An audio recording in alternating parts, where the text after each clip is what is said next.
Alors bonsoir à toutes et à tous. Euh, donc on va lire ce Shabbat la parashat Vaera.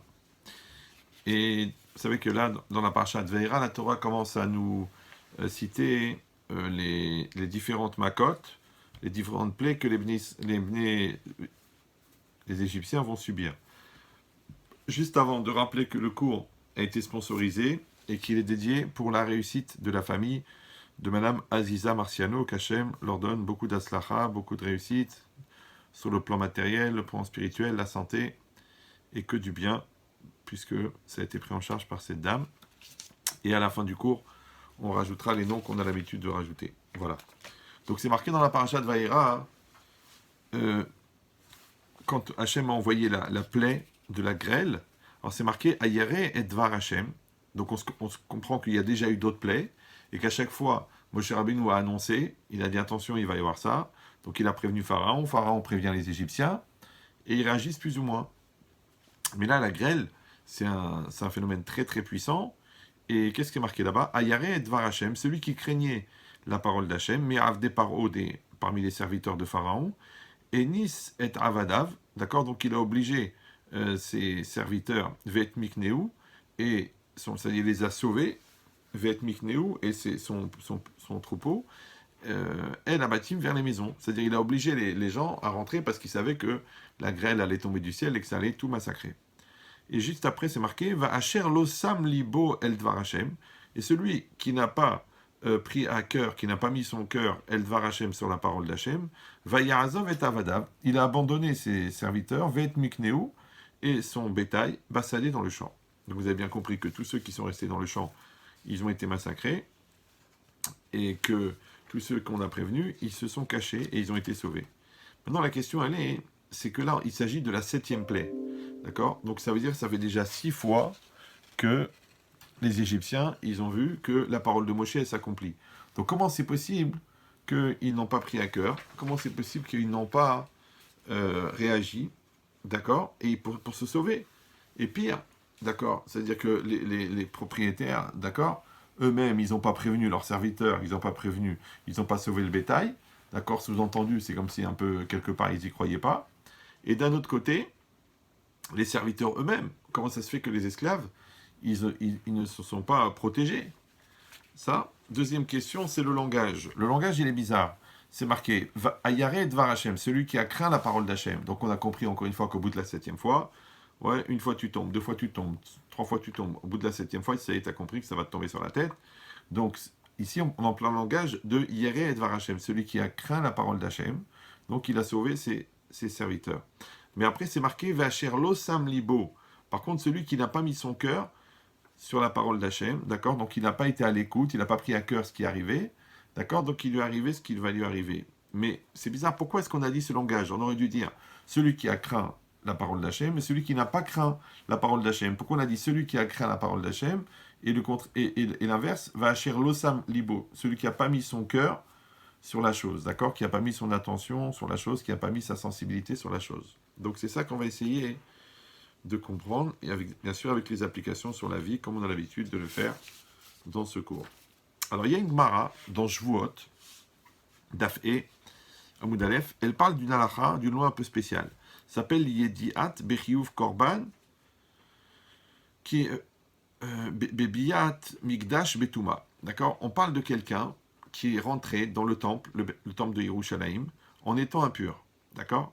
Maintenant, celui qui faisait ce genre d'acte, d'accord, s'il l'a fait de manière involontaire, donc il est rentré impur au Beth Amikdash, au temple de Jérusalem, donc il doit amener pour ça un korban, il doit amener un sacrifice, pour expier cette faute-là d'être rentré dans le Beth Amikdash en étant impur. Maintenant, qu'est-ce que ça veut dire Yedia Bechiyuv Korban? Ouais, celui qui a la connaissance de l'obligation d'un korban. Alors, Rabbi, il explique Yediat Bet Rabo. D'accord? Alors, la connaissance de la maison de son rab. Ça veut dire de ce qu'il a appris à l'époque, au Cheder, à l'école. D'accord? Shmei Yedia, elle s'appelle aussi une connaissance. Parce qu'ici, de quoi est-ce qu'on parle? On parle de quelqu'un maintenant qui est rentré en étant impur au Beth Amikdash. Ok. Maintenant, il faut il est involontaire. Donc, c'est puisqu'il est involontaire, c'est pour ça qu'il doit amener un korban. un sacrifice. D'un autre côté, il faut qu'il sache ce qu'il est en train de faire. Il sache qu'il est rentré dans le Beth Amikdash. D'accord.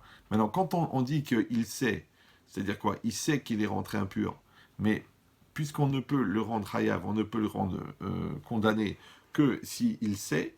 Maintenant, qu'est-ce qu'il sait? Il sait qu'il est rentré impur. Il sait que c'est assourd de rentrer impur, que c'est interdit de rentrer impur. Oui. Alors regardez ce qu'il dit Rashi. Yediat betrabo, la connaissance de la maison de son maître. Il dit chez l'amad bebet rabo, parce qu'il a appris dans la maison de son maître. Ça veut dire qu'il a appris à la yeshiva, il a appris à l'école, il a appris au cheder. Ouais.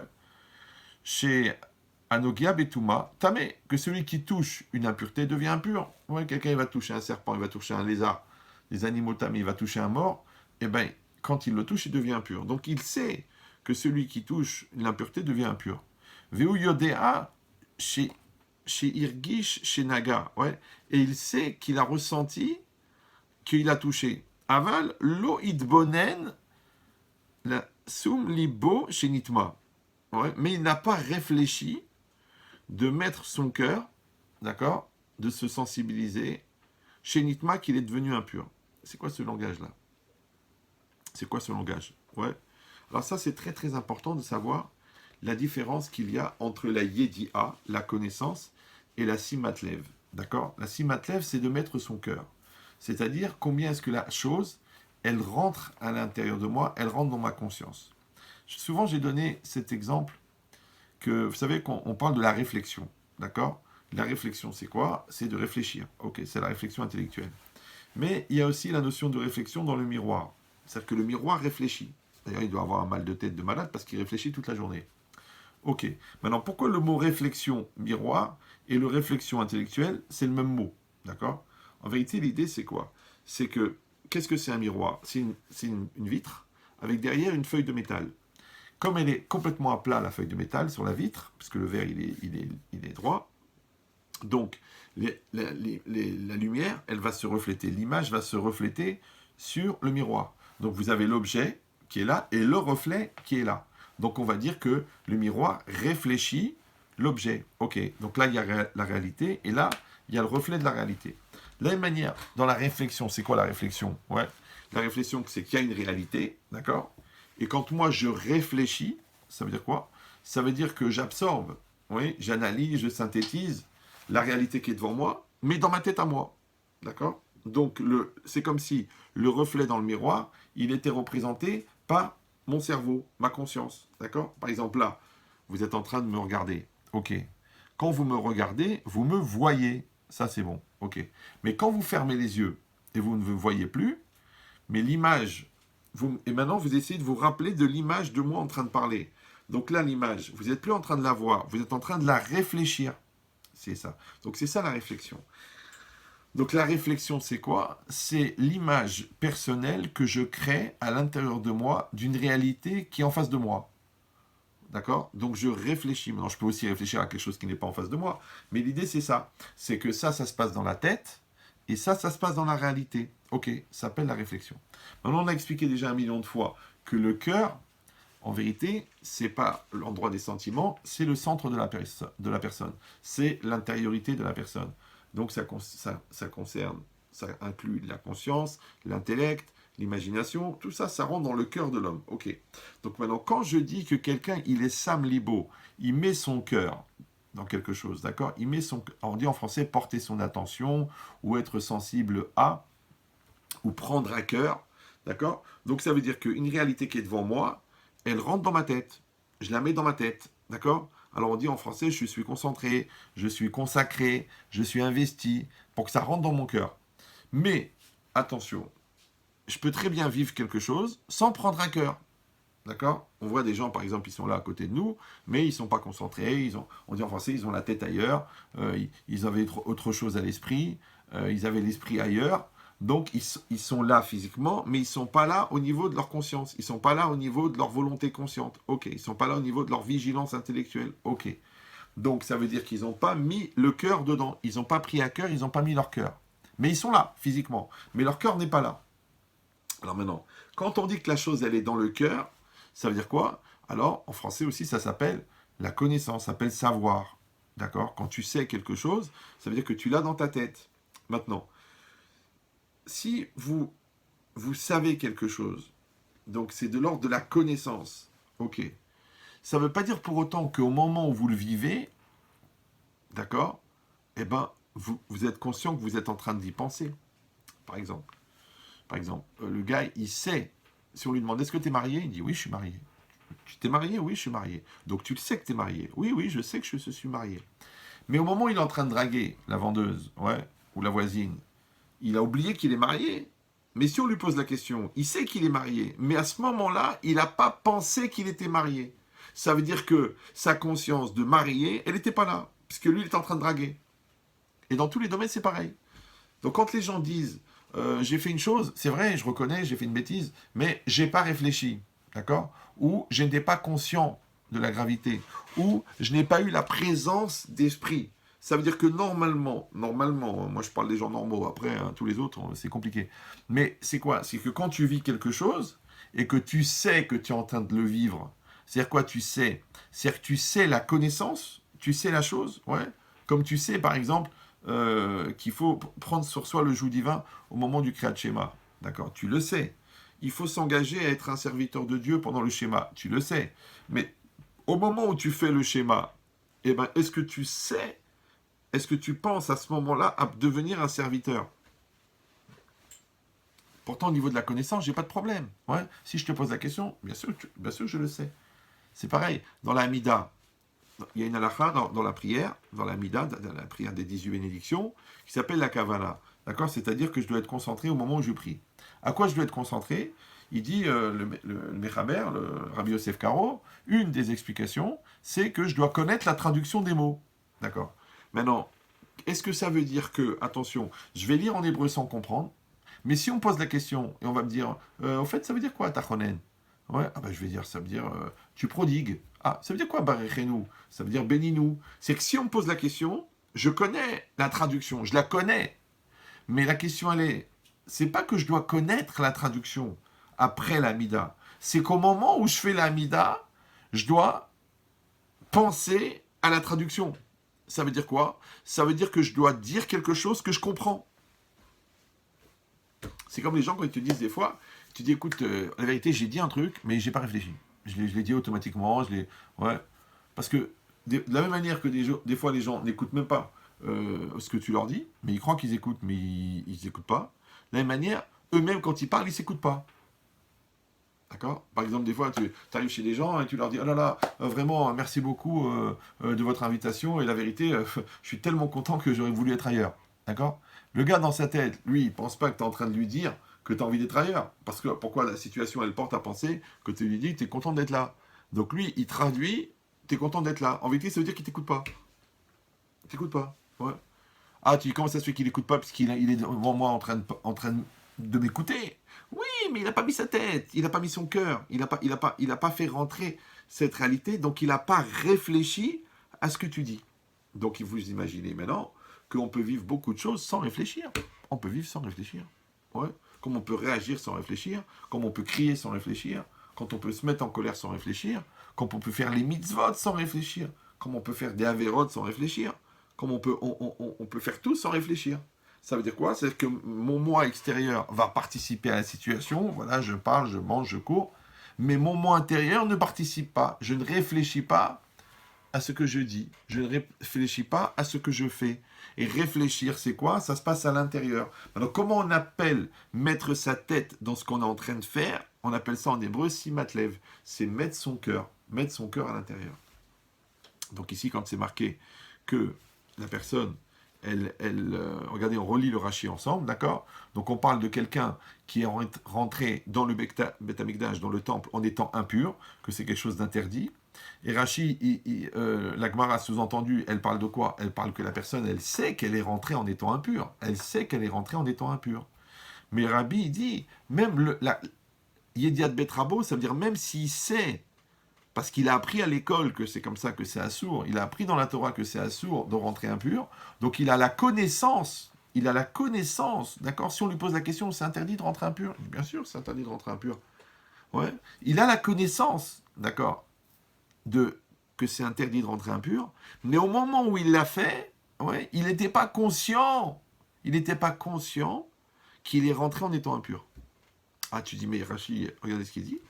Il dit, chez Lamad Bebet Rabo, il a appris dans la maison de son maître. Donc, culturellement, il le sait. Chez Anogea Betuma Tame, que celui qui touche une impureté, il est impur. Donc, il connaît, il sait. Ou Yodéhaj, chez Irgish, il sait aussi qu'il a ressenti qu'il a touché. Il sait qu'il a touché, d'accord? Donc, il sait que c'est interdit. Il sait qu'il a touché. Il sait que c'est interdit de rentrer en étant impur. Et il sait qu'il est impur parce qu'il sait qu'il a touché. Mais il n'a pas réfléchi. C'est incroyable. Lo idbonen, d'accord? Il n'a pas réfléchi. La sumlibo shenitma, d'accord? Pour mettre son cœur comme quoi il est devenu impur. Donc il fait une différence entre sa connaissance qui est que celui qui touche le reptile est impur et son vécu personnel qui fait qu'il est impur. Donc ça veut dire qu'il est pur. Il est pur. Comme tu veux, non? En français, on dit il n'est pas conscient. Mais regardez la démarche. Lo idbonen. Idbonen en hébreu, l'idbonen, ça veut dire réfléchir. Mais ça vient de quoi? De bonnet. Bonnet, c'est quoi? C'est construire. On dit en français, ta réflexion est construite. Ouais, ça que ton raisonnement, il est structuré, il y a une logique, il y a thèse, antithèse, il y a une démonstration, il y a la causalité et la logique, elle est respectée. On dit que ta réflexion, elle est bnouya, elle est construite. D'accord? En français, c'est construit. Ok. Donc on a compris qu'il y a une réflexion construite, une réflexion qui n'est pas construite. Par exemple, quelqu'un, sa tête, elle part, il attend le bus, et puis il pense à un film qu'il a vu, après il pense à la pluie, après il pense à une histoire qu'il a eue quand il avait 14 ans. Donc là, en vérité, il utilise son cerveau, il y a des choses qui lui passent par la tête, mais c'est pas construit comme raisonnement. Alors que quand on lui dit, bon écoute, maintenant tu as rendez-vous chez le notaire, où tu dois te défendre au prud'homme, où tu dois réfléchir sur une halakha, où tu dois savoir si tu as le droit de faire ça ou non au Shabbat, là, il va réfléchir. Donc vous sentez la différence entre le fait que mon cerveau va produire des pensées sans aucun contrôle, tout à fait fantaisie, et de manière fantaisiste, ou alors que la personne, elle va mettre sa tête, elle va se concentrer et elle va réfléchir. Donc le fait même d'avoir une pensée construite prouve que tu réfléchis. Parce que tu ne peux pas avoir une pensée construite de manière inconsciente. Ouais. Enfin, dans l'absolu. Parce qu'après, il y a aussi des exceptions. C'est-à-dire que les gens, à force de réfléchir logiquement, même quand ils pensent, ils ne sont pas concentrés, mais il y a quand même une logique dans ce qu'ils disent. Bon, parce que ça, le cerveau, il a tellement été formaté à dire de la logique qu'il n'arrive même pas à dire une bêtise, même par erreur. Tu dis, tu n'arrives même pas à délirer, parce qu'il est trop logique. D'accord? Donc maintenant, qu'est-ce qui est marqué ici? Ici, c'est marqué que la personne, ouais, elle sait, encore une fois, au niveau culturel, que c'est interdit d'être impur. Elle sait au niveau culturel qu'elle a touché, mais elle n'a pas pris à cœur. D'accord? On l'a expliqué 1 million de fois, sujet de Rav Dessler, que Alev ou Ametsiout, le cœur c'est la réalité. Ça veut dire quoi? Ça veut dire que la chose n'est pas rentrée dans sa réalité. Elle n'est pas rentrée dans son intériorité. D'accord? Comme des gens, des fois, comment ils se conduisent. Ouais, ils sont mariés depuis 2 ans, 3 ans, 4 ans, 5 ans, 10 ans. Ouais, mais ils se conduisent encore comme des célibataires. Ils arrivent en retard, ils ne tiennent pas compte, ils envoient balader. D'accord, leurs copains, ils passent d'abord, leur famille, elle passe d'abord. Donc, en fait, ils savent qu'ils sont mariés, ils savent qu'ils ont fait la roupa, ils savent qu'ils ont fait la mairie, ils le savent. Si tu leur poses la question, mais bien sûr, pourquoi je porte une alliance? C'est évident. Mais ils n'ont pas rentré leur mariage encore dans leur réalité. Voilà, leur cœur, il n'est pas marié. Leur corps, il est marié, mais leur tête, leur cœur n'est pas marié. Pourquoi? Parce que l'osam libo. C'est pour ça qu'on dit en français, prendre conscience. Tu prends conscience. Or, rappelez-vous que le verbe prendre est un verbe dominateur. D'accord? Tu prends la bouteille, tu prends la parole. Prendre, c'est dominateur. Donc, prendre conscience, ça veut dire que je mets ma tête de manière volontaire et de manière adulte et de manière mature pour être conscient. Je prends la conscience et je la mets. C'est comme si moi je prends la lampe et j'éclaire la caverne. Voilà, la caverne elle est noire, ouais, je vois rien. Et ben je prends la lampe et j'éclaire. Ouais, c'est comme ça. J'ai réfléchi, j'ai plein de choses dans la tête, j'ai plein d'idées, j'ai plein de possibilités. Écoutez bien, et je prends la décision. Pourquoi on emploie un langage comme ça de domination, un langage de maîtrise? Ouais, parce qu'il faut prendre la décision. Tu peux pas dire la décision c'est prise. Je sais pas, j'étais là en train de rêver, j'avais la tête à l'envers, j'étais pas un truc, et la décision c'est prise. Maintenant, tu peux pas, il faut que tu la prennes. Maintenant, prendre la décision, ça s'appelle en français se concentrer. Ça s'appelle en français être dans une dynamique volontaire, vigilante, décisionnelle, de décision. Et ça peut se faire qu'avec la concentration. Maintenant, normalement, on est censé faire que toutes nos actions soient décisionnelles. Comme je vous avais dit plusieurs fois, quand j'avais 14 ans, j'ai levé les mains au ciel, j'ai dit Hachem, je ne veux plus être dans la réaction. Je veux être dans la décision. Parce que vous savez, il y a une loi, action, réaction. Oui, c'est ça, action, réaction. Chaque action entraîne une réaction. D'accord. Maintenant, le mot réaction en français veut dire quoi? Ben, il y a action, l'action, d'accord. Et la réaction, ça veut dire que la réaction a été créée par l'action. Maintenant, si moi, je réagis, d'accord, donc je réagis, ça veut dire que je réagis à quelqu'un qui a agi, d'accord. Donc l'autre, il a agi, il m'a vexé, moi, je réagis, d'accord. L'autre, il m'a interpellé, et moi, je réagis. L'autre, il m'a appelé par mon nom, et moi, je réagis. L'autre, il m'a fait plaisir, et moi, je réagis. Donc je réagis, ça veut dire que je ne fais que répondre à une sollicitation extérieure qui s'appelle une action. Donc action, réaction. Ok. Mais ça, le problème, c'est que dans les 3 quarts des cas, ça s'appelle en français une réaction naturelle. Donc si c'est ta nature qui a réagi, c'est pas toi. Donc l'autre, il me parle mal, je m'énerve. Parce que c'est une réaction naturelle. Ok. D'accord. Mais le problème, comme j'ai expliqué 1 million de fois, c'est qu'on n'est pas là pour avoir des réactions naturelles. Parce que là, si tu es que par rapport à ta nature, moi les gens ils me disent, ah mais Chétrid, ma nature, elle est d'être nerveuse, ma nature, elle est d'être radin, ma nature, elle est d'être méchante, ma nature, elle est d'être brêle. Je lui dis, écoute, si tout dépend de ta nature, pourquoi tu vas voir un rabbin? Va voir un vétérinaire. Bah, si c'est un problème de nature, moi, je ne vais pas t'aider à traiter ta nature. Moi, je vais t'aider à maîtriser ta nature. Moi, je vais t'aider à sublimer ta nature. Mais pour que tu sublimes ta nature, donc sa nature, c'est comme le cheval, et toi, tu es le cavalier, d'accord, qui maîtrise ta monture. Tu dois maîtriser ta monture. Donc, comme tu dois maîtriser ta monture, tu dois maîtriser ta colère, tu dois maîtriser ta lourdeur, tu dois maîtriser ton orgueil. Ouais, ton incapacité à accepter les réprimandes et les conseils, parce que monsieur, il n'a pas besoin, monsieur, il est très intelligent, monsieur, il a fait des études, oh là là là là, bien Inara, comme si on n'avait pas vu des imbéciles diplômés, d'accord? Donc en vérité, c'est quoi l'idée? C'est que la personne, des fois, elle va réagir de manière superficielle, c'est-à-dire, on dit en français, épidermique. Mais encore une fois, l'épiderme, c'est la peau. L'épiderme, c'est la partie superficielle, donc c'est la partie extérieure. Donc, Arodon Kolo, cousin de Marco Polo, ça s'appelle la nature. Maintenant, quand c'est ta nature qui réagit, c'est pas toi. La preuve, c'est qu'après, tu le dis toi-même, je n'étais pas moi-même, c'était plus fort que moi. La Torah, elle veut que tu t'éduques, ouais, à ce que ça soit toi qui réagis. Comment on appelle maintenant une action qui vient après une action de quelqu'un, on appelle une réaction. Donc ça veut dire que l'origine de ta réaction, elle vient de l'extérieur. Alors que quand toi, l'origine de la réaction, elle vient de l'intérieur, on appelle ça en français une décision.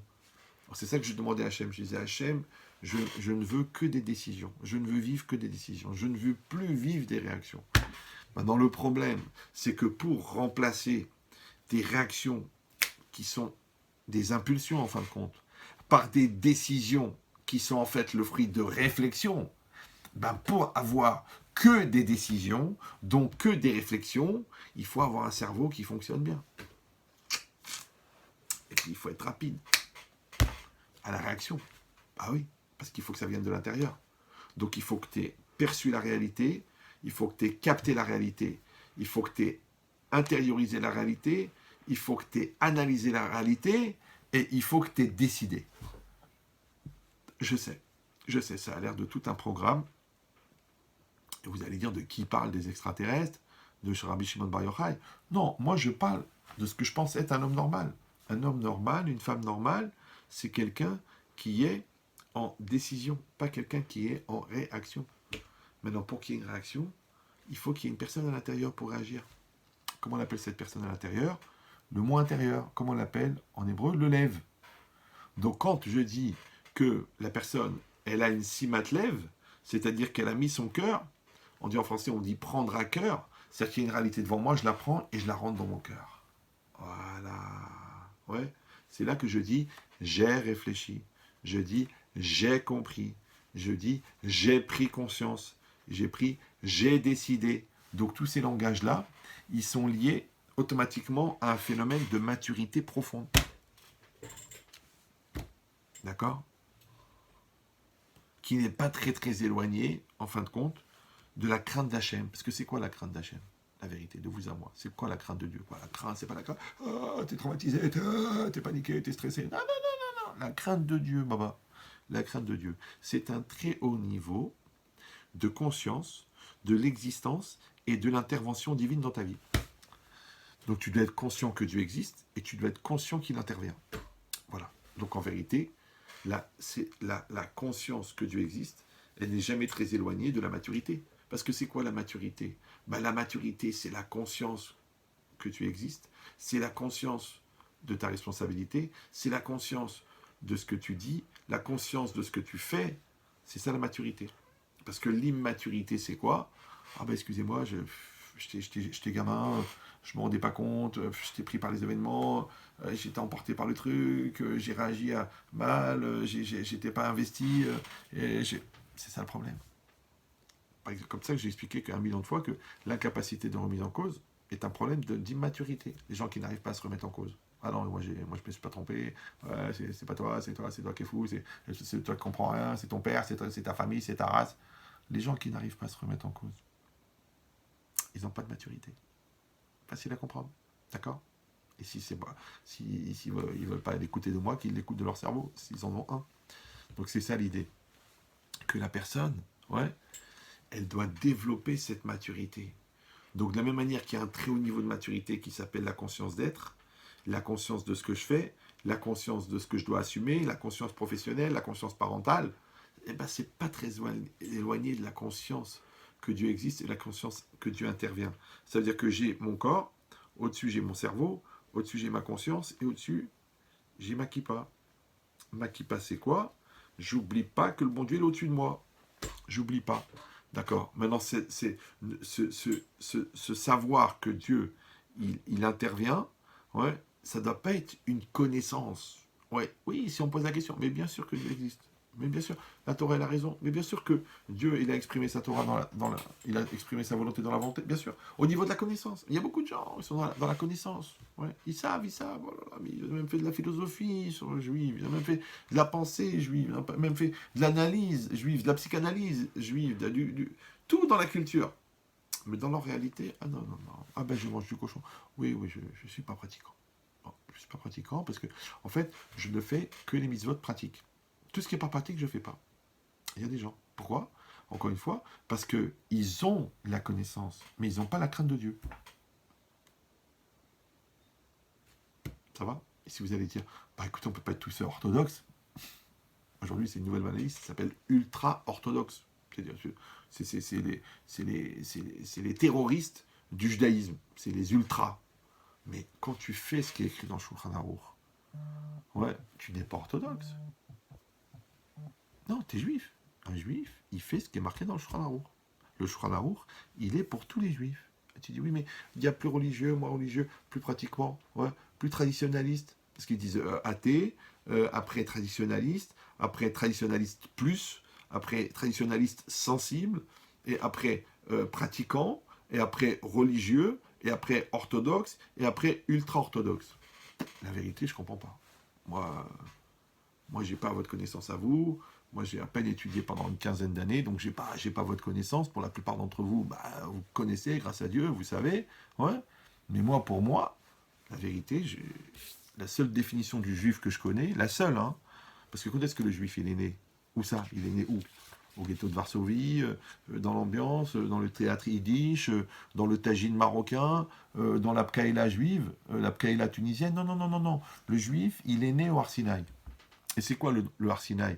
le mont Sinaï, c'est le don de la Torah. Donc en vérité, le juif, en tant que peuple, il est né au mont Sinaï. Et au mont Sinaï, on a donné la Torah. Donc la seule définition du juif qu'on connaît, c'est celle qui a été donnée au mont Sinaï, c'est-à-dire celui qui applique la Torah. Voilà. Bon, je sais que je ne vais pas me faire que des amis. Il y en a qui vont dire oh, c'est exagéré. Il faut accepter le pluriel. Non, un jour, si Dieu veut, un jour. Ouais, on va chercher la vérité. On va chercher la vérité. Moi, je vous dis la vérité. Moi, quand j'avais 18, 19, 20 ans, la vérité, je n'avais pas besoin de la religion. J'étais bien dans ma tête. J'avais un bon niveau de réflexion. J'avais un bon niveau philosophique. J'avais un bon niveau psychologique. J'avais une bonne analyse de la situation. Je savais gérer mes émotions. Je n'avais pas besoin de la religion au niveau psychologique ni psychiatrique. Mais j'ai vu que ça partait de l'homme à l'homme. Ça tournait en rond. Donc, j'ai cherché quelque chose de plus. Donc ce que j'ai cherché dans la religion, c'est la capacité d'avoir une relation privilégiée avec le divin. Vous me suivez ou non? Parce que la Torah, elle n'est pas là pour te soigner de tes problèmes, elle n'est pas là pour te construire ton moral, elle n'est pas là pour te faire des séances de PNL. La Torah, elle est là pour te donner l'occasion d'avoir un lien avec Hachem, un lien avec l'absolu, un lien avec l'éternité, un lien avec l'essentialité. C'est ça la Torah. Maintenant, c'est vrai que pour pouvoir avoir accès à ce genre de choses, il faut à part ça que tu sois équilibré, il faut que tu sois bien dans ta peau, il faut que tu sois heureux, il faut que tu sois intelligent. Mais ça, c'est ton problème, ça. D'accord? Toi, tu réfléchis, tu te casses la tête, tu apprends, tu fais des efforts, tu fais des maths, tu fais de la physique, tu fais de la Gemara, tu fais de la Mishnah, pour réussir à avoir les qualités et le réceptacle pour recevoir la divinité, pour recevoir la maturité de la crainte de Dieu. Ouais. Donc ça, ce sont les outils qui te permettent d'atteindre. Ça s'appelle Derech Eretz Kadma la Torah. C'est-à-dire que c'est ton problème à toi d'être normal, d'être équilibré, d'être gentil, d'être sympathique, d'être honnête. C'est ton problème à toi. Mais c'est grâce à ça que tu vas avoir le réceptacle, ouais, pour recevoir un niveau supérieur qui s'appelle la relation privilégiée avec le divin, qu'on appelle les tfilines, qu'on appelle le Shabbat, qu'on appelle la cacheroute, qu'on appelle... Donc si vous comprenez ça, ça veut dire que quand je vais faire un acte, quel qu'il soit, ouais, j'ai besoin de savoir la chose. J'ai besoin de savoir la loi. J'ai besoin de savoir l'importance. Mais j'ai aussi besoin d'être conscient au moment où je le fais. C'est pas que je suis complètement zombie, je suis complètement dans les vapes, je suis complètement à l'envers. Et si on m'arrête, on me dit stop. Tu connais cette loi? Je dis oui, je la connais. Tu m'es en train de faire le contraire. Oh, excuse-moi, je n'ai pas pris à cœur. Moi, je vous dis un truc, de vous à moi. 99% des coléreux, ils connaissent la gravité de la colère. 90% des gens qui ont des problèmes de couple, eux-mêmes, ils vont donner à leurs copains les conseils de ce qu'il faut faire. Mais ils ne le font pas, eux. Mais ils vont expliquer à l'autre. Ils vont dire, sois gentil avec elle, donne-lui de la tendresse, montre que tu l'aimes, respecte-la. Et quand il arrive à la maison, lui, perso, mais qu'est-ce que tu fais? Mais tu pues, tu me saoules, crève, toi et ta race. Je dis, mais c'est pas possible, c'est pas le même mec. Le mec, il était en bas de l'immeuble, en train d'expliquer à son voisin qu'il faut donner du respect à la femme. Il rentre à la maison, il se conduit comme un chien. Pourquoi? Parce qu'il y a une différence entre sa connaissance, il sait, et son vécu. On dit en français, il a appris, mais il n'a pas pris à cœur. D'ailleurs, même en français, quand on dit il a pris, ouais, il a pris, il a appris, il apprend, d'accord? Apprendre, c'est faire rentrer dans le cœur. Comme à l'école, ouais. Comme à l'école. Tu as des gens, par exemple, ils apprennent la leçon pour l'interro. Le lendemain de l'interro, ils ont tout oublié, mais comme s'ils avaient juré sur la Torah, qu'il faut oublier. Tu dis, mais comment tu as pu oublier? C'est pourquoi? Parce qu'il a appris pour l'interro. Donc il y a des gens qui sont gentils pour draguer, pour le mariage. Après le mariage, ils oublient toute la gentillesse. Tu dis, mais comment c'est possible? Et s'il te pose la question, tu lui poses la question, bien sûr qu'il sait, bien sûr qu'elle sait. Elle sait que les mots méchants, elle sait que le stress, elle sait que les pics, ça fout la pagaille, elle sait. Ah, il dit, mais c'est plus fort que moi. Il m'énerve, il me pousse à bout. Donc tu vois ce qui se passe ici? Ici, il se passe une chose extraordinaire. C'est que la personne, elle n'a pas utilisé sa connaissance pour fabriquer son intériorité. Donc elle n'a pas encore réalisé pour ça que je vous dis que, quand j'ai expliqué 1 million de fois que toute la vie, c'est passer du potentiel au réel, ouais. Donc c'est de réaliser. Donc il y a le moi intérieur, le moi extérieur, le moi qui veut et le moi qui fait. Le moi qui fait, il fait. Mais à quoi ça sert de faire? Tu sais à quoi ça sert de faire?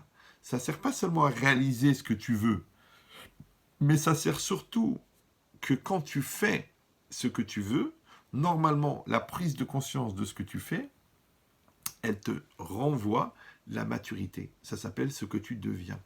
Donc, je sais, je veux, je fais, je deviens. C'est ça le cycle. Vous pouvez le marquer sur un. Ouais. Je sais, je veux, je fais, je deviens. Maintenant, évidemment, tu ne peux pas devenir si tu ne fais pas. Tu ne peux pas faire si tu ne veux pas. Et tu ne peux pas vouloir si tu ne sais pas. Parce que tu vas vouloir quoi? Voilà, vous avez toute la problématique existentielle de l'homme. Ouais, elle est là. Et dans tous les domaines, c'est pareil. Donc je sais le respect que je dois à mon conjoint. Je veux faire le kavod à mon conjoint, le respect. Je fais le kavod à mon conjoint. Je deviens respectueux de mon conjoint. Voilà, vous avez compris. C'est comme ça. Et dans tout, c'est pareil. Je sais qu'il faut mettre les téphilines. Je veux mettre les téphilines. Je mets les téphilines. Je deviens à l'intérieur de moi un porteur de téphilines, pas qu'à l'extérieur de moi. Et dans tout, c'est pareil. Ça s'appelle en français un apprentissage. Apprentissage, c'est un cycle d'action, mais qui a commencé dans ta conscience, à l'intérieur, qui est passé par ta volonté, qui est passé par ton acte, pour ensuite revenir et faire de toi ce que tu es devenu. C'est pour ça que ça s'appelle apprentissage. Parce que si vous traduisez bien, apprentissage, bah, c'est un cycle opérationnel qui permet de devenir, en français. D'accord? Bon. Mais si vous le décomposez, bah, apprenti, c'est quoi? C'est un élève. Et sage, c'est un chacham. Comment on dit en hébreu? Le chacham, c'est le sage. Et le talmid, l'élève, ouais, l'apprenti, c'est talmid. Donc en vérité, apprenti, sage, c'est talmid chacham. Vous allez me dire, bon, alors que c'est une première étape. Il faut être un bon élève. Et ensuite, on devient un sage. Oui, c'est vrai. Mais d'un autre côté, comment tu restes un sage? Tu sais pourquoi? Parce que tu es encore un bon élève. Parce que tu es prêt à apprendre. Tu es prêt à te remettre en cause. Tu es prêt à évoluer. Ah, et alors quoi? Et cette recherche-là, cette dynamique d'évolution, elle fait que tu deviens un chacham. Oui, mais à un autre niveau, plus haut. Ok. Et ce chacham plus haut niveau, ce sage de plus haut niveau, il a aussi des questionnements, il a aussi des recherches, il va aussi faire évoluer son niveau. Donc automatiquement, il est encore élève. Et encore sage, élève, sage, élève, sage. Donc l'admi chacham, c'est pour la vie. Voilà, vous avez compris. Alors que les gens, ils croient non. Non, non, non, non. Écoute, j'étais un élève médecin, et maintenant je suis un médecin. Mais je suis médecin, ne me fais pas l'insolence de me dire que je ne suis pas encore médecin. Si, tu es médecin. Mais pourquoi tu fais de la formation continue? Pourquoi tu fais de la formation permanente? Pourquoi tu vas à des stages? Pourquoi tu vas à des conférences? Pourquoi tu vas à des colloques? Bah, parce que, dis-moi, même si tu as fait cancérologie en spécialité, mais tu vas pas me dire que le mec qui a 30 ans de pratique, ouais, qui a eu 50 000 patients, et qui est prof de l'université et qui est dans la recherche, il a la même compréhension du cancer que le mec qui a fait 3 ans de spécialité ou 4 ans de spécialité après la médecine. Voilà, voilà.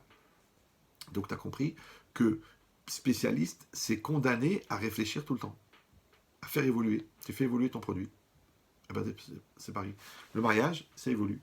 Parce que quand tu es marié, tu es en même temps élève de l'autre, parce qu'il y a des choses que tu dois apprendre de ta femme, des choses que tu dois apprendre de ton mari, et tu es en même temps professeur, parce qu'en même temps, tu vas enseigner à l'autre. Pourquoi on met un homme et une femme ensemble? Tu vas dire, bah, parce que la femme, c'est Ikhmara, et le mec, c'est l'intelligent. Ouh, ça reste à prouver. D'accord? Parce qu'il y a une intelligence féminine, une intelligence masculine. Donc l'homme, il va apprendre de l'intelligence féminine, la femme, elle va apprendre de l'intelligence masculine. Alors le problème, c'est que les qualités pour être élève et les qualités pour être professeur ne sont pas les mêmes. Est-ce que vous comprenez? Ouais. Donc ça veut dire que malheureusement, d'accord, la façon d'être, l'attitude, la posture pour apprendre, elle n'est pas du tout la même. Ouais. Elle n'est pas du tout la même. Ah oui, ça marche pas.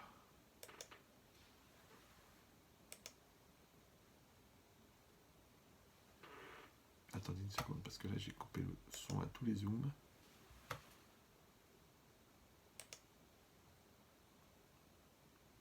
Qu'est-ce que j'ai fait? Ok. D'accord. Donc, la posture mentale, elle n'est pas la même en tant qu'élève ou en tant que professeur. Donc, il faut être capable de switcher et de jouer les deux rôles en même temps. Là, j'apprends, là, j'enseigne. Là, j'apprends, là, j'enseigne. Quand c'est dans une bonne volonté, ça se passe très bien. Donc, c'est ça ce qui est marqué. Et dire, donc, qu'est-ce que c'est maintenant la simatlev? C'est l'ékacher de faire un lien entre Yediat Sirlit, une connaissance intellectuelle, l'Eben Argasha et le ressenti. Ça s'appelle Tsarich Simatlev. Il faut mettre son cœur. Donc ici, c'est marqué que quand par exemple, Amalek, d'accord, il a attaqué les Béné Israël. Ok, maintenant, il savait que les Béné Israël, ils sont sortis d'Égypte. Il savait qu'ils ont gagné contre la plus grande des civilisations qui s'appelle l'Égypte. Ils savaient qu'ils ont vaincu l'armée égyptienne, finalement, qui a été fracassée. Mais quand même, ils ont attaqué. Comment ils ont pu attaquer Amalek? Mais ils sont bêtes ou quoi? C'est comme si moi, je vais aller voir le champion du monde de poids lourd et je vais lui dire, allez, viens, on fait un match de boxe. Mais tu vas mourir. C'est quoi l'idée? Ça n'a aucun sens. Ouais. Alors pourquoi? Parce que le passage qui dit, l'Ossam Libo, Amalek, il a attaqué, il n'a pas mis sa tête, il n'a pas mis son cœur. Ouais. Il voulait attaquer, il était tellement... Il y a des gens comme ça, ils sont tellement pris par leur haine, ils sont tellement pris par leur orgueil, ils sont tellement pris par leur entêtement, que en fait, ils n'ont plus de cerveau. C'est comme par exemple la personne quand elle est dans la colère. On dit En miratim le adam beshat kaaso. D'accord? On n'essaye pas de calmer quelqu'un au moment de la colère. Pourquoi? Parce qu'en fait, quand il est en colère, il n'est plus là. Il n'y a plus personne dedans. Il est dans la réactivité, il est dans la crise, il est dans les nerfs. Donc ça ne sert à rien. Donc il faut que tu attends que, on dit en français, qu'il retrouve ses esprits. C'est comment les gens disent, ouais, ah, j'ai retrouvé mes esprits. Oh, j'étais perdu là, oh là là, j'ai stressé, j'étais angoissé, ou alors j'étais en colère, ou j'étais dans les nerfs, ou j'étais dans la haine, ou j'étais dans la rancune. J'arrivais plus à réfléchir. D'accord? Donc ça veut dire quoi? Ça veut dire que, en fait, le projet du Yetzer Hara, c'est de t'empêcher de réfléchir. Pourquoi? Parce qu'il sait que quand tu ne réfléchis plus, parce que tu es dans les nerfs, ou dans la colère, ou dans la passion, mais néfaste, tu n'as plus de tête, tu n'as plus de cerveau. Ouais, et là, tu vas faire des bêtises. C'est pour ça que c'est marqué En Adam Chote et Elain Ken Ruachtut. Un homme ne faute que si il lui rentre un vent de folie. C'est quoi un vent de folie? Ouais, un ruach, un esprit de folie. Ça veut dire qu'à un moment, la personne, elle lâche pied, elle lâche prise. Elle veut plus réfléchir. Donc le coléreux, laisse-moi tranquille. Le vexé, laisse-moi tranquille. L'hypersensible ou le susceptible, ouais, ou le marocain. Je l'ai dit? Non. Ouais, il n'y a plus rien. C'est fini. Tu veux parler? Il n'y a personne. Non, c'est terminé. Non, Ouais, l'autre il s'enferme, il se vexe, elle se se met en hystérie. Tu dis, hey, reviens. Je voudrais te parler. Non, il n'y a personne. Non, la personne. Ah, non, il n'y a rien du tout. Il n'y a personne à qui parler. Pourquoi? Parce qu'encore une fois, pour pouvoir prendre à cœur, il faut qu'il y ait un cœur. Et le cœur, c'est quoi? C'est l'intériorité. Donc, si tu n'as pas construit ton intériorité, tu ne peux pas prendre à cœur. Et c'est ça le problème. La preuve, moi je vous le dis, hein, c'est facile à tester. Les 3/4 des gens qui font un transfert de culpabilité, vous faites une analyse, ça prend 5 minutes, vous voyez que dedans, il n'y a personne. Il n'y a personne pour assumer. Donc c'est normal que s'il n'y a personne pour assumer, ouais, c'est normal que la chose, elle va ressortir. Donc quand l'autre, tu le remets en cause, automatiquement, qu'est-ce qu'il fait? Il t'accuse. Quand l'autre, tu le fracasses, évidemment, il te déchire. Pourquoi? Parce qu'il n'y a personne dedans pour dire, ok, j'encaisse. C'est comme si toi, tu prends un coup de poing dans le ventre, tu as des abdominaux. Donc tu serres un peu les abdominaux, et hop, tu encaisses le coup. Mais si le gars, imagine, il n'a pas d'abdominaux, et il n'a pas de peau, et il n'a pas de membres à l'intérieur, ouais, de système digestif, et il n'a pas de colonne vertébrale, tu sais ce qu'il fait ton poing? Il traverse. Il arrive de l'autre côté. Hop, tu dis, oh, c'est pas possible. Tu dis, ah, j'ai frappé dans un hologramme, j'ai frappé dans une image projetée. Non, parce qu'il n'y a personne devant. Il n'y a personne devant, il n'y a personne dedans. Donc vous avez compris, ouais, qu'on est dans une espèce de course contre la montre. Que d'un côté, on développe la susceptibilité, on développe l'orgueil, on développe la rancune, on développe la haine, on développe la méchanceté, mais en vérité, en même temps, on symptomatise, ouais, on prouve qu'il n'y a personne à l'intérieur. Donc, plus vite on va construire la personne à l'intérieur, plus vite on va créer le cœur, plus vite on va prendre à cœur, et plus vite on pourra gérer les chocs qui vont passer de l'extérieur.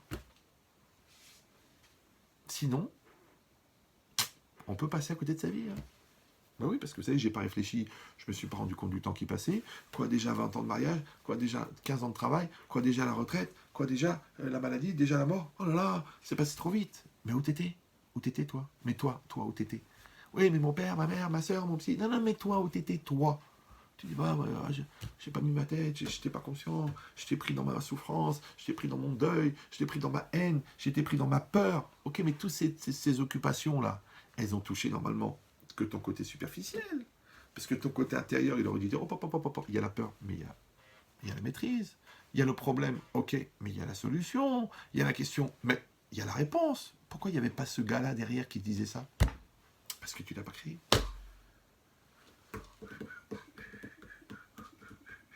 Pourquoi? Parce que pour le créer, il faudrait prendre à cœur. Et ça, c'est un process. Regardez qu'est-ce qui est marqué. Dans la parashat Shemot. Ouais. Ça, c'est marqué là-bas. Vous vous rappelez que Moshe, il est né, d'accord? Après, il a été sauvé des eaux.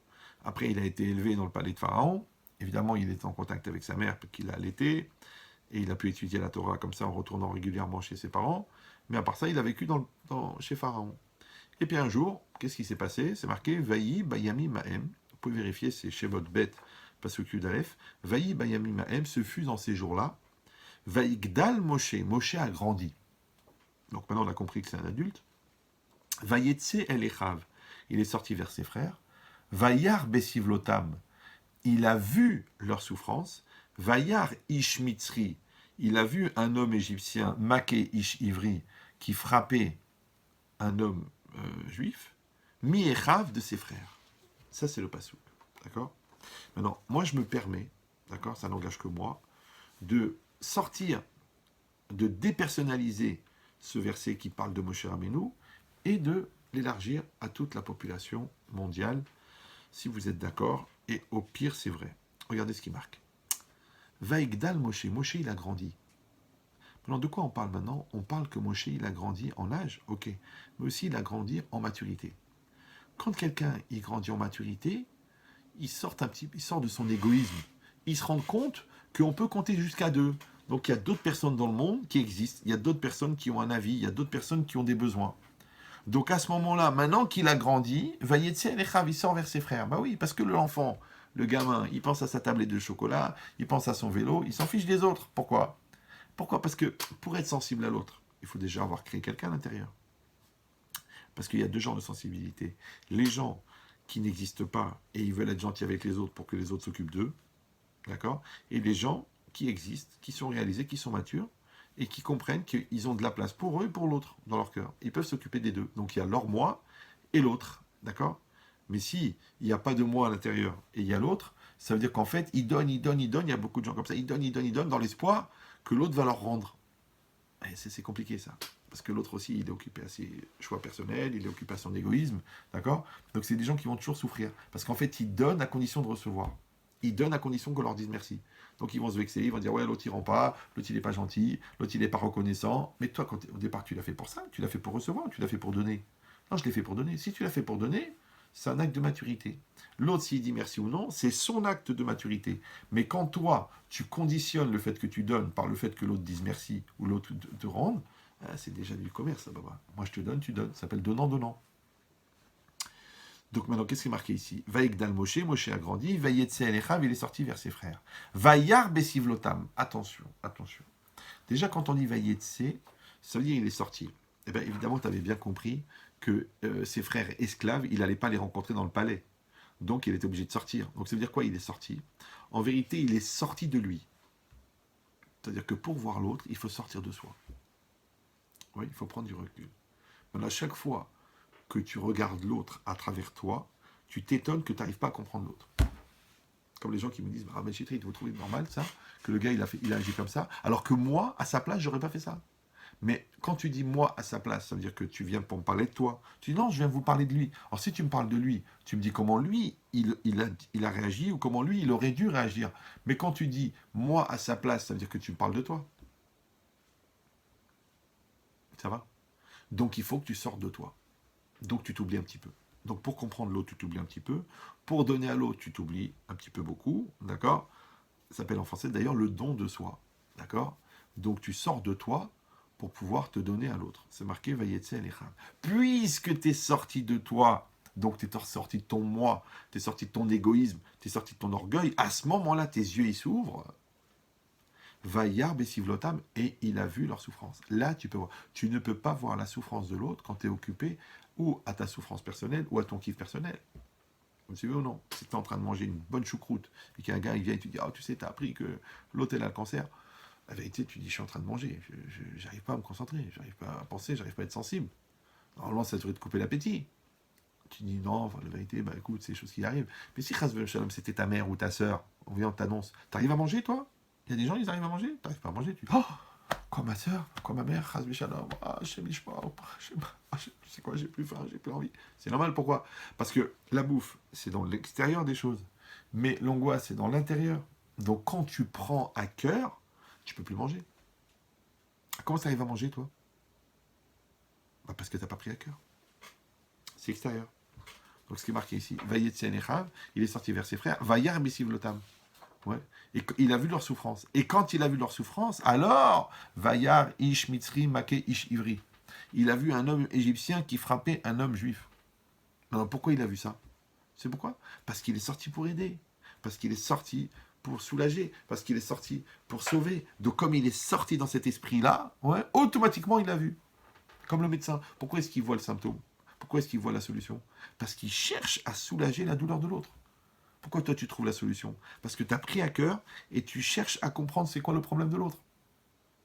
Mais quand tu dis, bah écoute, je sais pas, franchement, je vois pas où tu veux en venir, je vois pas c'est quoi ton problème, je vois pas ta question, en vérité, de vous à moi, tu t'en contre-tapes. Donc comme tu t'en contre-tapes, automatiquement tu vois rien. C'est pour ça que Ravolbeu, il dit un ridouche, un enseignement extraordinaire. Il dit que un chesed, une bonté qui est faite à la bonne personne, de la bonne manière, au bon moment, il dit c'est Kimat Roi HaKodesh. C'est pratiquement que ça a été fait par l'Esprit divin.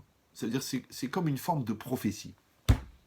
C'est quand tu trouves le bon cadeau pour la bonne personne, que tu le donnes au bon moment, de la bonne manière, c'est comme de la prophétie. Or, je rappelle que nous sommes faits en 3 parties. Le corps, la viande, le nefesh, le psychique, l'intellect, et la neshama. La neshama, elle voit l'intériorité des choses. Elle voit le sens de choses. Elle voit l'avenir. Elle voit tout. D'accord? Le corps, il voit rien. C'est de la viande. Il voit rien. Et le nefesh, le psychique, il voit, ça dépend. S'il est sensibilisé par rapport à son âme, donc il a ce qu'on appelle une intuition. Une intelligence intuitive. Si il est tourné vers son corps, bah, il devient juste le système électronique qui permet la digestion. La carte de la machine à laver. La carte électronique. Donc si toi, tu es un consommateur, dont ton cerveau il est au service de ton estomac, donc c'est normal que tu n'arrives pas à être sensible, parce que tu dis, je mange, Donc tu crois qu'il gère, en fait il digère.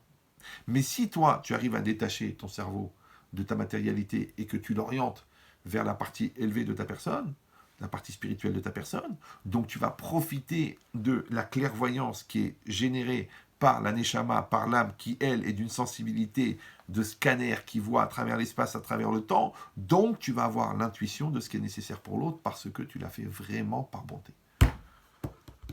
Voilà. Donc ici, c'est marqué comment est-ce qu'un homme, il fait l'apprentissage. Il grandit, il sort vers ses frères, il voit leur souffrance, il voit un homme égyptien qui frappe un juif, mi'echav parmi ses frères. Solidarité. Donc action. Ça va? Donc ici, on nous explique que la sensibilité, elle vient pas genre parce que je suis sensible, parce que j'ai une nature sensible, parce que je suis un gars qui ressent, je suis un gars... Non. Ça se passe à l'intérieur. D'accord? Ça fonctionne avec le cœur à l'intérieur, ça fonctionne avec le cerveau à l'intérieur, ça fonctionne avec le raisonnement à l'intérieur, ça fonctionne avec la personnalité profonde à l'intérieur, pas extérieur. Mais évidemment, parce que le corps aussi, quand tu prends une claque, ça fait mal, c'est normal, mais c'est ton épiderme. Ouais, mais quand quelqu'un te fait de la peine, c'est à l'intérieur. Donc c'est pareil, toi. Toi, quand tu vas fabriquer, tu vas construire ton être intérieur, ta silhouette intérieure, ta structure intérieure, ta force d'affirmation intérieure, ta sensibilité intérieure, tu vas créer l'homme de l'intérieur. Maintenant, l'homme de l'intérieur, c'est lui qui va prendre un cœur et qui va agir dans la réalité. Ça, c'est une première lecture. Maintenant, je me permets, parce que je vois que vous êtes en forme et que vous êtes concentrés, une deuxième lecture. C'est le même verset, d'accord? Mais vous avez vu, je vous ai expliqué comment est-ce que Moshe Rabbeinu, il est passé par un apprentissage pour réussir à être sensible. Maintenant, je vais encore plus loin. Mitzri, ça veut dire égyptien. Mais Metzer, ça veut dire limité. D'accord? Enfermé. Les frontières, c'est Metzarim. On a déjà expliqué plusieurs fois que Yetziat Mitzraïm, c'est la sortie d'Égypte. Et que Pharaon par haut, c'est le roi d'Égypte. Mais au niveau de la lecture moussarite, d'accord, de la lecture morale de la Torah, Mitzraïm, c'est Metzarim. Metzarim, c'est les limites de l'homme, les limites personnelles de l'homme. Et par haut, ça veut dire Pharaon, ça s'écrit P, Resh, Ain, E. C'est les mêmes lettres que P, Ra. P, Ra, c'est la bouche mauvaise. On appelle ça en français la mauvaise voix.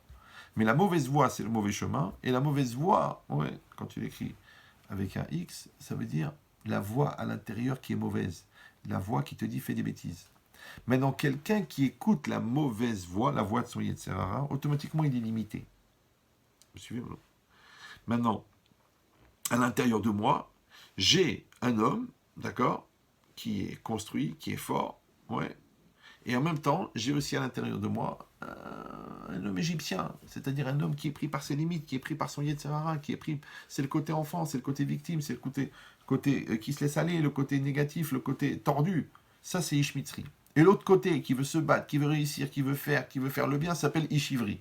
Alors je me suis permis, ça je l'ai lu dans aucun livre, c'est ma lecture personnelle, elle n'engage que moi, donc ne vous sentez pas obligé de la croire, au pire elle est vraie. C'est quoi?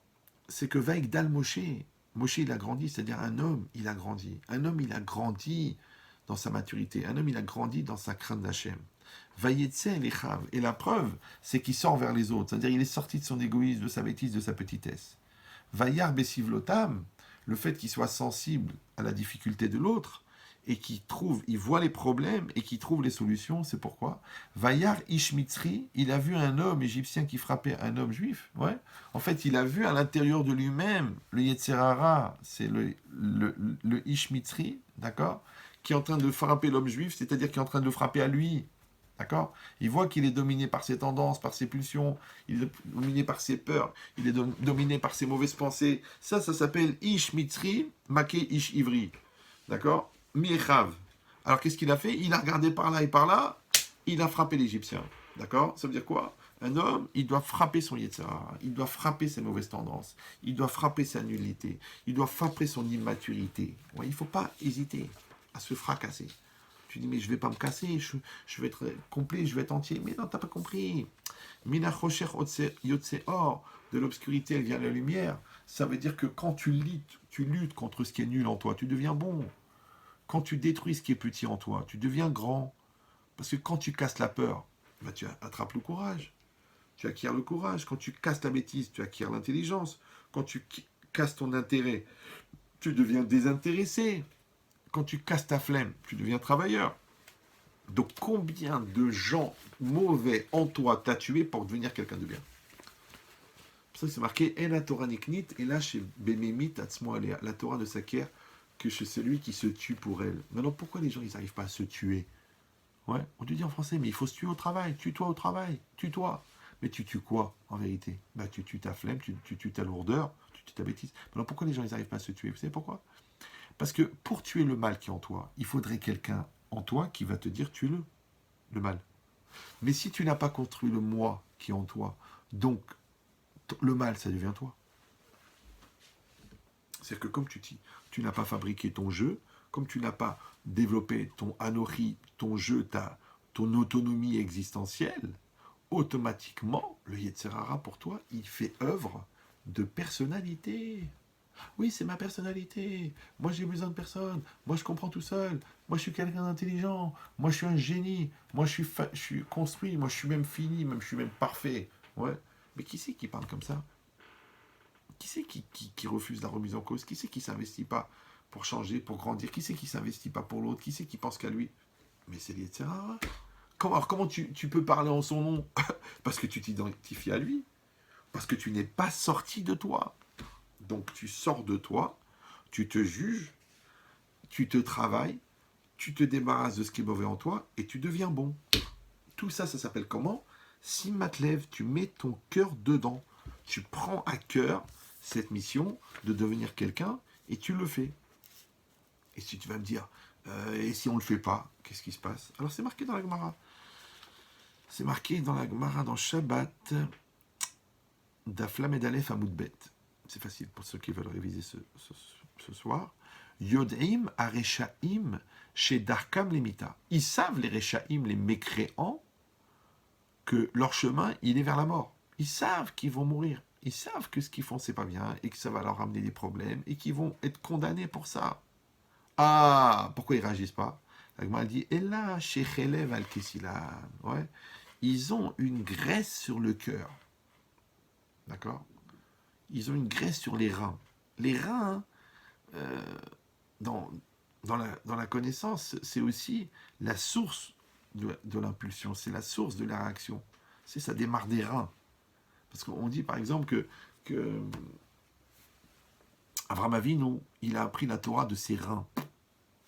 C'est-à-dire que nous, dans la pensée occidentale, on pense que quelqu'un, il pense avec sa tête et il sensibilise avec son cœur. En vérité, mais dans la pensée un peu orientale et la pensée de plus juive, en vérité, l'impulsion de la réflexion, espèce de courant électrique qui contient la réflexion, ça démarre des reins. L'impulsion électrique, elle part des reins. Elle rentre dans le cerveau, elle va créer une image complexe qu'on appelle une pensée. C'est quoi une pensée? Une pensée, c'est une image complexe formée par des arcs électriques entre les neurones. Voilà, ça c'est la définition neurologique de la pensée. Donc, il y a un courant électrique qui part des reins, l'impulsion de la pensée. Il y a une image qui va se créer dans le cerveau grâce aux combinaisons électriques qui vont créer une pensée. Et ensuite, cette pensée, elle va se réaliser, première étape, dans mon cœur. D'accord? Ça s'appelle une conviction. Donc, impulsion, réflexion, conviction. Conviction, décision, vocalisation, action. Maintenant, pour arriver à quelque chose de clair à l'extérieur, il faut que tu aies fabriqué quelque chose de clair à l'intérieur. Maintenant, le problème, c'est que l'impulsion positive, ouais, elle démarre des reins. Donc, si on met une graisse sur les reins n'ont plus d'action. D'accord? Regardez ce qu'il dit Rashi. Il dit, c'est-à-dire quoi? Yod'im areshaim, ils savent, les Reshaim, que leur chemin, il est vers la mort. Donc, que leur finalité, elle est de mourir. Spirituellement ou physiquement. Et là, chez Chelev al-Kessilam, mais ils ont une graisse sur le cœur. Regardez ce qu'il dit Rashi. Yod'im ils savent, chez Zodarkam, l'amita, que c'est ça leur chemin, c'est vers la mort. Aval, kilioteem mechupin bechelbam. Leurs reins, ouais, ils sont recouverts avec la graisse. D'accord? Mais Ashiv el kilioteem marchavat sofam. Ça veut dire que leur cœur, leur cerveau ne peuvent plus envoyer l'information à leur sensibilité. C'est un peu comme l'anesthésie. C'est quoi une anesthésie? Le corps, il prend un coup, il souffre, on lui ouvre le thorax. Pourquoi il sent rien? Parce que les liens, les petits câbles là, qui vont prendre la douleur, qui vont la capter et qui vont l'envoyer au cerveau, on les a coupés, on les a endormis. L'anesthésie, c'est ça une anesthésie. Alors une anesthésie pour une opération, tu dis c'est normal, parce que sinon il va crever de douleur. Mais une anesthésie dans la vie, j'ai pas envie de réfléchir. Oh, je suis anesthésié. Je dis, t'es en train de tromper ta femme là? Oh, j'excuse, je suis anesthésié. T'es en train de voler là? Oh, je suis anesthésié. Je dis, mais pourquoi? Parce qu'en fin de compte, il n'y a pas de lien entre la réalité et le cœur. Parce que ce qui permettait la prise de conscience, c'était ce système de sensibilité qui fait passer de l'un à l'autre. Mais quand toi, tu l'as coupé, parce que tu te mets entre les mains du Yetzirah, tu dis, j'ai pas envie de réfléchir, ça me saoule, ça me prend la tête, je veux pas être remis en cause, je veux pas qu'on m'oblige, je veux pas qu'on me pousse. C'est comme les gens disent, ouais, je veux pas qu'on m'oblige, moi dans la Torah, je veux pas qu'on m'oblige. Mais qui t'oblige, Yabrel? T'es juif. Tu es juif, non, personne ne t'oblige. Ah, parce que quand le rabbin il te dit quelque chose, il t'oblige. Ouais, et quand ta femme elle te dit quelque chose, elle t'oblige. Et quand ton mari il te dit quelque chose, il t'oblige. Mais qui t'oblige? T'as une conscience, non? Donc l'autre, il ne fait que répéter ce que ta conscience dit. Ah, ta conscience, elle dit rien. Donc ton problème, c'est pas qu'on t'oblige, c'est que tu n'as pas de conscience. Parce que tu as écrit le mot en deux mots. Ouais, non, tu as déjà une conscience, d'accord? Tu sais très bien les choses. Ah, tu dis, ben, puisque j'ai la conscience, j'ai pas besoin qu'on me le dise, c'est pour ça que je me vexe. Mais non, parce que premièrement, si tu as la conscience, tu ne te vexes pas. Deuxièmement, si, à part la conscience, tu faisais les choses, l'autre n'aurait pas besoin de te le dire. Donc pourquoi il te le dit? Parce que tu ne le fais pas. Donc tu es incohérent. Si tu es incohérent, ça s'appelle de la conscience, toi. Donc à quoi elle sert la connaissance si tu ne vis pas en fonction? À quoi ça sert la conscience si tu ne vis pas en fonction? Donc tu as compris que la sensibilité, elle fait pénétrer la chose dans ton cœur, et après, le cœur, il prend la décision et il revient dans la réalité. Ça s'appelle en français, tu mets en application ce que tu penses, tu mets en application ce que tu fais. C'est pour ça qu'il continue Rashi, il dit Veshema Tomar Michaman Achelev Shachou Ve'ariem Shogegim. Peut-être que tu vas dire, à cause de cette graisse qui se met sur leurs reins, alors ils ont oublié qu'ils vont mourir, ils ont oublié qu'ils vont être punis, ils oublient qu'il y a des conséquences, ils oublient qu'il y a une loi de causalité. Et Ve'ariem Shogegim, donc ils seront involontaires, puisqu'ils ont oublié. Il répond, Talmud Lomar, il dit le pasuk non.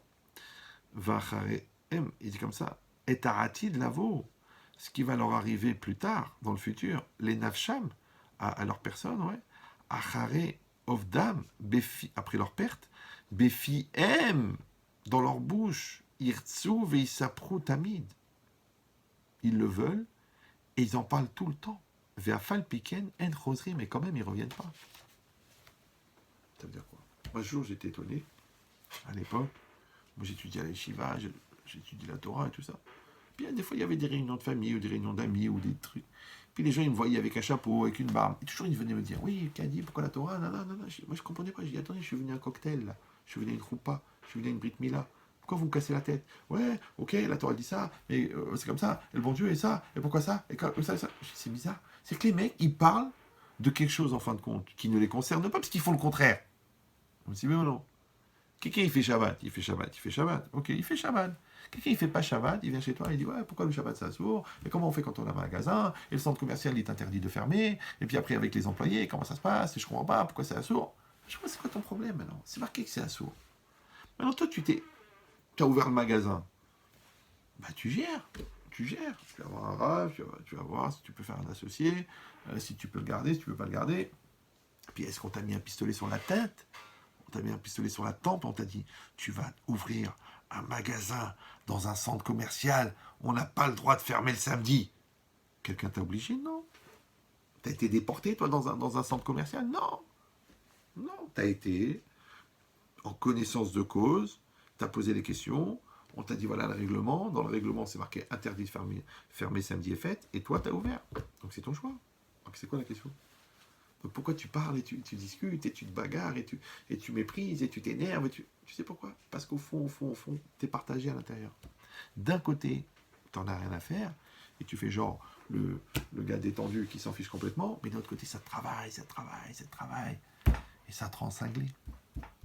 Et en vérité, c'était ça le projet du Yetzirah. Le projet du Yetzirah, c'est que tu sois attrapé des deux côtés. Vous savez, imaginez le gars. Ouais. Je dis, viens ici, toi. Il voit des wagons et il voit une locomotive. Il me dit, alors, qu'est-ce qu'il y a? Je dis, mets-toi au milieu. Il se met au milieu. Je prends des menottes. Je dis, on va faire une expérience. T'es OK? Il me dit, ouais, je suis OK. Je suis très ouvert d'esprit. Ouais. Je dis, tu sais quoi? Donne-moi ton poignet. Je prends le poignet, je mets les menottes et j'accroche avec la locomotive. Tac. Après, je prends l'autre poignet, je mets les menottes et je l'accroche avec les wagons. Donc, les wagons, il y a 19 wagons. Donc, il y a à peu près 5000 tonnes de métal. Et là, il y a une locomotive. La locomotive, elle est puissante puisqu'elle peut tirer 5000 tonnes de métal. Ok. Et puis le train démarre. Alors, qu'est-ce que ça représente? Ça représente le projet du Yetzirah. Parce que le gars, ça va pas très bien dans son couple. Donc, maintenant, qu'est-ce qui se passe? Il voit les défauts de sa femme. Il les voit. Après, qu'est-ce qu'il fait le Yetzirah maintenant qu'il a bien pourri au niveau de son image de sa femme et qu'il voit bien les défauts de sa femme? Il lui fait rencontrer une collègue de bureau qui a exactement les qualités que sa femme n'a pas. Et il parle avec elle, parce qu'il n'est pas trop religieux, et il rentre dans une discussion intime, et il se rend compte que la fille, elle a exactement les mêmes problèmes avec son mari, que lui, il a avec sa femme. Donc il commence à avoir de la communication entre eux, après de la complicité, et après il tombe amoureux. Maintenant, il est menotté avec la secrétaire, d'accord? Parce qu'il ne sait pas comment faire, parce que finalement il est amoureux, parce qu'elle a exactement ce qu'il attend de sa femme qui ne lui donne pas. Et d'un autre côté, il est marié depuis 15 ans, avec 6 enfants. Donc il est emmerdé, il est accroché avec sa famille. Donc il a sa famille d'un côté, la secrétaire de l'autre, et voilà que la femme, elle découvre dans un texto que sa femme la trompe. C'est-à-dire, le train démarre. Et lui, il est coupé en deux. Vous me suivez ou non? C'est ça le problème. Donc le gars, il ment au téléphone. Il sait que c'est interdit. Il sait que c'est assourd. Il sait que c'est du vol. Et après, quand il voit qu'il a des problèmes avec sa femme, des problèmes avec des enfants, des problèmes de santé, il sait que c'est à cause de tout ce mensonge qu'il faut au téléphone. Il le sait. Mais il continue, il dit, qu'est-ce que je te fasse? C'est la part de ça, c'est mon métier. La seule chose que je sais faire, c'est mentir. Mais alors, que ça te sert de savoir, puisque de toute façon, tu t'en sors pas? Ouais, mais tu comprends, en mentant, je prends 30 000 euros, en étant honnête, je prends 2 000. J'arrive pas à vivre. Ah, ok. Mais ce qui se passe, c'est que tu es troublé. Parce que tu as la moitié de ta tête qui est là-bas, tu as la moitié de ta tête qui est là-bas. Qui c'est qui a créé cette situation de 50-50? C'est l'Yetzara. Parce que l'Yetzara, ça l'intéresse que tu sois dans le doute. Ça l'intéresse que tu sois partagé. Parce qu'à la limite, tu deviens après bipolaire. Et à la limite, tu deviens schizophrène. Ouais. Et c'est ça ce qui se passe. Parce que le coléreux, ouais, il est coléreux, mais quand il se calme, il est calme. Même ses copains, il dit à sa femme, enfin chérie, ne me dis pas que ton mari est coléreux. Regarde, on le côtoie tous les jours, il est détendu. Oui, avec vous, il est très détendu. Mais avec nous, c'est la guerre à la maison. C'est bizarre, hein? Donc, en fin de compte, il y a deux personnes. Les bipolaires, non. Il y a celui en lui qui est soumis à son Yetzirah, son mauvais penchant, son chétan, comme vous dites, ouais. Et celui-là ici, qui est soumis à sa conscience et à sa crainte de Dieu. Donc, entre les deux, d'accord, il est partagé. Et toute la souffrance, elle est là. Pourquoi? Parce que ça s'appelle la connaissance, et ça s'appelle la conscience vécue. Ça s'appelle Simatlev. C'est ça le problème. C'est ça que c'est marqué dans le Passouk. Vayadarta ayom, va hashevota el levavecha. Tu sauras aujourd'hui, et tu ramèneras la chose à ton cœur. Ouais. C'est-à-dire que tu vas faire le travail de prise de conscience. Maintenant, quand toi, tu es dans le déni de réalité, quand toi, tu es dans le refus de responsabilité, quand toi, tu es dans le refus de réfléchir, quand tu es dans le refus de la remise en cause, en fin de compte, tu es enfermé dans ton extériorité. Donc, tu n'arrives pas à gérer. Tu n'arrives pas à gérer. Parce que c'est, le pouvoir de décision, il est à l'intérieur, et le pouvoir de réaction, il est à l'extérieur. Donc, ne t'étonne pas que tout ce que tu le fais en réaction. Donc, tu es entre les mains du Yetzirah. C'est comme si tu as mis un enfant de 8 ans à l'intérieur d'une centrale nucléaire, et devant lui, il a des boutons, et chaque mouton, il envoie un missile sur une ville de l'Europe. Tu as laissé un enfant de 8 ans devant la centrale de tir des ogives nucléaires, alors que déjà les trajectoires sont déjà déterminées, et qu'à chaque fois qu'il appuie sur un bouton, ça envoie un missile sur Moscou, un missile sur Copenhague, un missile sur Paris, un missile sur Madrid. T'es fou? Comment tu peux laisser un gosse de 8 ans aux commandes? Mais quand tu te conduis comme un gamin, quand tu te conduis comme une gamine, ouais, quand tu t'entêtes et que tu es méchant ou tu es méchante et tu envoies des pics et tu es sensible et tu mens et tu se prends la tête et tu stresses les autres, en fin de compte, c'est comme si tu as mis un gamin de 8 ans aux commandes. C'est lui qui commande. La preuve, c'est qu'après, tu dis, je me suis conduit comme un gamin, je n'ai pas réfléchi, j'ai vraiment eu une réaction immature. En fait, c'est juste... bon. Alors en vérité, tout ça, c'est marqué dans le schéma. Tous les jours, on fait le schéma Israël. Et là-bas, c'est marqué Ishameru lachem penifte levavchem. Ishameru lachem, gardez-vous. Penifte levavchem, de peur que votre cœur y soit séduit, c'est-à-dire que vous soyez tenté. D'accord? Et ça, c'est quoi? C'est de suivre le Yetzirah, parce qu'il est méfaté, il séduit la personne. D'accord? Vesartem, et vous allez vous écarter du chemin, d'accord? Donc ça s'appelle la dérive progressive. Va'avadetem Elohim acherim, et vous allez servir d'autres dieux, d'accord? D'autres dieux, c'est l'idolâtrie, mais ça veut dire aussi l'argent, c'est aussi une idolâtrie. L'orgueil, c'est une idolâtrie. La culture extérieure, c'est une idolâtrie. La drogue, c'est une idolâtrie. Le shit, c'est une idolâtrie. Tout ce qui fait que tu perds le contrôle de toi-même et que tu mets ta vie entre les mains de quelque chose d'autre. Ah, qu'est-ce qu'il faut faire? C'est quoi la solution? La solution, elle est marquée. Vesamtem et devarai elle alevafrem vanafshechem. Vesamtem, vous placerez. Samtem, c'est simatlev, d'accord? Et devara elle, ouais, ces paroles-là, mes paroles, celles-là, alevafrem sur vos cœurs, ve'al nafshechem sur votre nefesh, de votre intériorité, d'accord? C'est pour ça que le Sforno, il dit Vesamtem, il dit alevafrem les idbonen ba, ouais, de réfléchir dessus. Donc ça veut dire qu'il faut prendre la Torah et il faut réfléchir sur la Torah. Il faut apprendre la loi et réfléchir sur la halakha. Il faut regarder ses actions et réfléchir dessus. Ve'al nafshechem, c'est quoi? Donc ve'samtem et al levafrem ve'al nafshechem. Il dit al levafrem, il dit leitbonen, bam, de réfléchir dessus. Ve'al nafshechem, ouais, il dit sur vos âmes, il dit c'est quoi? Les kayemam beratson, pour les accomplir avec volonté. D'accord? Ça veut dire que tu as besoin de prendre une sensibilité, de prendre à cœur, et ensuite d'accomplir la chose avec la bonne volonté. Donc il faut déjà la bonne volonté de se sensibiliser, il faut la bonne volonté de prendre à cœur, et après il faut la bonne volonté d'accomplir. Il faut la bonne volonté de parler positivement, d'agir pour construire, de penser pour construire. Parce que qu'est-ce qui va faire le Yetzirah? Ouais, c'est trop difficile, on s'en sortira jamais. De toute façon, tout est de ta faute. Pensée négative. Après, parole négative. De toute façon, j'en ai marre, c'est à cause de toi. C'est toi qui es fou, c'est toi qui es...